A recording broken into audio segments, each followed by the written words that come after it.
Very happy about comedy ആണോ thriller ആണോ കണ്ടുപിടി നോക്കിക്കഴിഞ്ഞാൽ it's A very good entertainer. ഒന്നും പറയാനില്ല, മ്യൂസിക് റിയലി പെപ്റ്റില്ല. പുള്ളിയുടെ മ്യൂസിക് ഡയറക്ടർ ഇവിടെ പുള്ളിയേരി കാരണം മ്യൂസിക്കിനെ കുറിച്ച് പറഞ്ഞപ്പം പുള്ളിയെ കുറിച്ച് പറഞ്ഞതാണ്. Very nicely done. 2 മണിക്കൂർ കൊണ്ട് നല്ലൊരു എന്റർടൈനർ. ഈ രവീന്ദ്രൻ എവിടെ വരുന്നത്? ഞാൻ അവിടെ ഉണ്ടായിരുന്നു. എൻ്റെ അല്ല, ഒരു ലൈറ്റ് ഹാർട്ടഡ് ഫാമിലി മൂവിയാണ്. കുറച്ച് ചിരിക്കാനും നമ്മുടെ ഒരു സിറ്റുവേഷൻസ് വീട്ടിലാകുണ്ടായ സിറ്റുവേഷൻ കോമഡിയാണ്. ഞാൻ ചില ഭാഗത്തൊക്കെ സെയിലാക്കി പ്രത്യേകിച്ച് കുറേ സ്ഥലത്ത് ചിരിച്ചു. പെർഫോമൻസസ് എല്ലാവരും രസമുണ്ടായിരുന്നു. കണ്ടിപ്പോൾ ചിരിക്കാനും കുറേ ഒരു സിറ്റുവേഷൻസ് അങ്ങനെയാണ്. പ്രത്യേകം ഒരിക്കലും അങ്ങനത്തെ സിനിമകൾ കുറേ ആയി ഉണ്ടായില്ല. അപ്പോൾ സിറ്റുവേഷൻ കോമഡി ആയതുകൊണ്ട് തന്നെ ഫാമിലി ഓഡിയൻസിന് കുറച്ച് ചിരിക്കാൻ, ഹസ്ബൻഡ് വൈഫ് തമ്മിലുള്ള ചെറിയ ഇഷ്യൂസ്, പിന്നെ അതുമായിട്ട് ബന്ധപ്പെട്ടുണ്ടാകുന്ന ഒരു പ്രേമവും കാര്യങ്ങളൊക്കെ ആയിട്ട് ഒരു ഫൺ ഫിലിമാണ്. രസമുണ്ട്. ലൈറ്റ് സിനിമയാണ്, ചെറിയ സിനിമയാണ്, പക്ഷെ നല്ല ഒത്തിരി ചിരിക്കാനുള്ള പെർഫോമൻസ് ഉണ്ട്.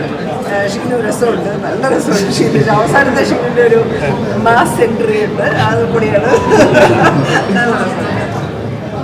ധ്യാനം പിന്നെ മ്യൂസിക് നന്നായിരുന്നു. മ്യൂസിക് വളരെ നന്നായിരുന്നു, രസമുണ്ടായിരുന്നു.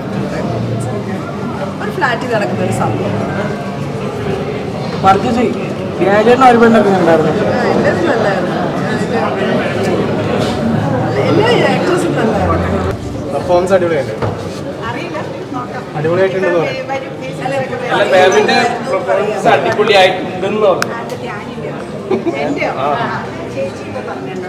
നമ്മൾ കണ്ടിട്ട് നന്നായി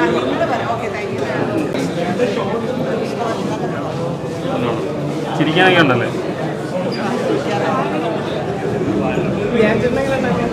ഞാൻ അടിപൊളി. എല്ലാവരും നന്നായിട്ടുണ്ട്. നല്ല ചെറിയ ചെറിയ തമാശകളുള്ള, എന്നാൽ സെക്കൻഡ് ഹാഫിൽ നന്നായിട്ട് ചിരിക്കാനുണ്ട്. അങ്ങനത്തെ ഒരു നല്ല സിനിമ. എല്ലാ ആർട്ടിസ്റ്റും നന്നായിട്ട് പെർഫോം ചെയ്തിട്ടുണ്ട്. മ്യൂസിക് അടിപൊളി. എല്ലാവരും ആരെയും ഇന്നാണെന്ന് പറയാനില്ല, എല്ലാവരും നന്നായിട്ട് ചെയ്തിട്ടുണ്ട്. ഞാനും ഷീനും അനുപേട്ടനും എല്ലാവരും. ഒരു ഫൺ മൂവി ആയിട്ടാണോ അതിൽ ത്രില്ലറാണോ ഏറ്റവും കൂടുതൽ ഇഷ്ടപ്പെട്ടത്? ഫൺ മൂവിയാണ്. ഒരു ചെറിയ ഒരു ത്രെഡ്, നല്ലൊരു കഥ, അത് ഒരു വളരെ രസകരമായ രീതിയിൽ അത് പ്രസന്റ് ചെയ്തിരിക്കുന്നു. നമ്മുടെ മ്യൂസിക് ഡയറക്ടറൊക്കെ എങ്ങനെ ഉണ്ടായിരുന്നു? മ്യൂസിക് അടിപൊളിയാണ്. അത് ഞാൻ പറഞ്ഞു, മ്യൂസിക് നമുക്ക് എല്ലാവർക്കും ഇഷ്ടപ്പെടുന്ന രീതിയിലുള്ള മ്യൂസിക്കാണ്. Thank you. അസീസിക്കയുടെ എടുത്തു പറയേണ്ടതാണ് കോമഡി. അസീസിക്കയുടെ അടിപൊളിയായിട്ട് വർക്കൗട്ട് ആയിട്ടുണ്ട്. ചെറുതായിട്ട് ഭാര്യയോട് തോന്നുന്ന സംശയത്തിൽ നിന്ന് തുടങ്ങി ആ സിനിമ വേറൊരു എടുത്തെത്തുന്ന ഒരു പരിപാടിയാണ്. ആനൂപും ശ്രീനിവാസൻ അസീസിയുടെ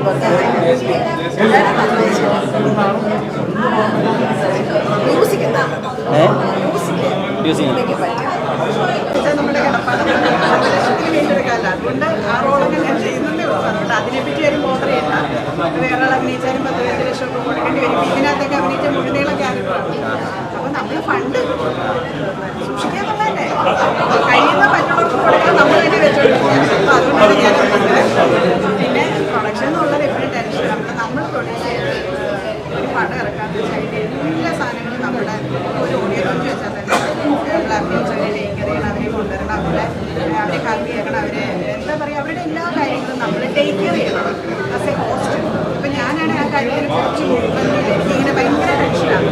അവർ കംഫർട്ടാണോ അപ്പോൾ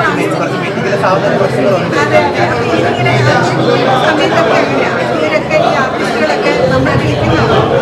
ഞാൻ എന്നെ അഭിനയിപ്പിക്കുന്നതല്ല, ഞാൻ അഭിനയിപ്പിക്കുന്നില്ല. അപ്പോൾ എനിക്കത് അവർ കംഫർട്ടാണ് കംഫർട്ടാണെന്നുള്ള ടെൻഷനെ കൂടി ഇങ്ങനെ പടം ഇറങ്ങുമ്പോൾ വേറെ അടുത്ത ടെൻഷന്.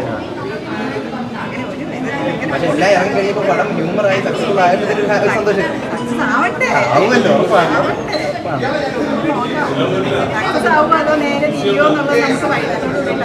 ഇവരൊക്കെ കണ്ട് ചോദ്യങ്ങളൊക്കെ പറയാം. നിങ്ങളൊന്നും പിന്നെ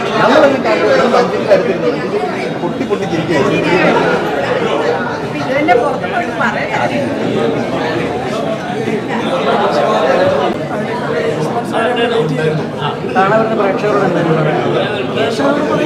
ഫാമിലി എന്റർടൈനറാണ്. നമ്മുടെ ചുറ്റുവട്ടത്തും നമ്മുടെ ഫാമിലിയിലൊക്കെ നടക്കുന്ന സംഭവങ്ങൾ ഹ്യൂമറാണ്. അപ്പോൾ അത് ദയവായിട്ട് തിയേറ്ററിൽ തന്നെ കാണണം. പിന്നെ നമ്മളെ സ്ട്രഗിൾ ചെയ്ത് സപ്പോർട്ട് ചെയ്യണമെന്നാണ് എല്ലാവരും പെർഫോമൻസ് കണ്ടത് സ്ക്രീനിൽ കണ്ട സമയത്ത് എല്ലാവരും പെർഫോമൻസ് ഇപ്പോൾ എങ്ങനെ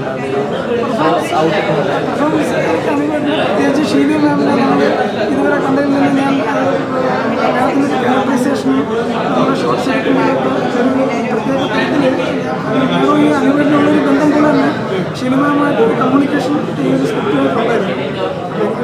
മാഡത്തിനെ കുറിച്ച് നല്ല അഭിപ്രായങ്ങൾ പറയുന്നത് അനുഭവം ധ്യാനെ കുറിച്ച് പ്രത്യേകം പറഞ്ഞായിരുന്നു. സന്തോഷം പിന്നെ ഇതിനകത്ത് പറയേണ്ടത് നമുക്ക് അബ്രഹാം മാത്യു സാറിനോടാണ്. ഒരു 2 വർഷം പിന്നെ സബ്ജക്റ്റ് പറയുന്നത് നമ്മളെപ്പോലെ തുടക്കക്കാരനെ അല്ലെങ്കിൽ അങ്ങനെ വലിയ ഹിറ്റുകളൊന്നും ഇല്ലാത്തൊരു ഡയറക്ടറിനെ വെച്ചിട്ട് ഒരു സിനിമ നന്നായിട്ട് ചെയ്യാൻ സംബന്ധിച്ച് അബ്രഹാം മാത്യു സാറിനോട് നല്ലൊരു സ്കില്ലായിട്ടുള്ളത് ഞാനിത് ഈ നമുക്ക് അനുവേട്ടൻ കമ്മിറ്റ് ആവുന്നതിന് മുമ്പ് ഞാനും കൃഷ്ണേട്ടനും കൂടെ ആദ്യത്തെ ഒരു സബ്ജക്റ്റ് സെലക്ട് ചെയ്ത് ഒരു ഫസ്റ്റ് ഡ്രാഫ്റ്റ് കഴിഞ്ഞപ്പോൾ തന്നെ ഞാൻ പ്രകാശുള്ളേരിയായിട്ട് സംസാരിച്ചു. അദ്ദേഹത്തിൻ്റെ സുഹൃത്താണ്. പ്രകാശുള്ളേരിയും കൂടെ ഒക്കെ കഴിഞ്ഞിട്ട് മ്യൂസിക് കൂടെ ഒക്കെ നമ്മൾ കമ്പോസ് ചെയ്തിട്ടാണ് നമ്മൾ പ്രൊഡ്യൂസറിലേക്കും അനുവേട്ടനെയും ഒക്കെ എത്തിയത്. അങ്ങനെ നമ്മൾ അത്തരം നിന്നൊരു സൗഹൃദമാണ്. ശങ്കർമാരും സാറും ഹരിൺ സാറുമായിട്ടൊക്കെ വളരെ അടുത്ത സൗഹൃദം സൂക്ഷിക്കുന്ന കാര്യം കൂടിയാണ് പ്രകാശേട്ടൻ. പ്രകാശേട്ടൻ ആ ഒരു തൻ്റെ ഒരു എല്ലാ സൗഹൃദവും ഇതിനകത്ത് മാക്സിമം യൂസ് ചെയ്യുന്നുണ്ട്. ആ സോങ്സ് നമ്മളൊരു പടത്തിന് ലിഫ്റ്റ് ചെയ്തിട്ടുണ്ട്.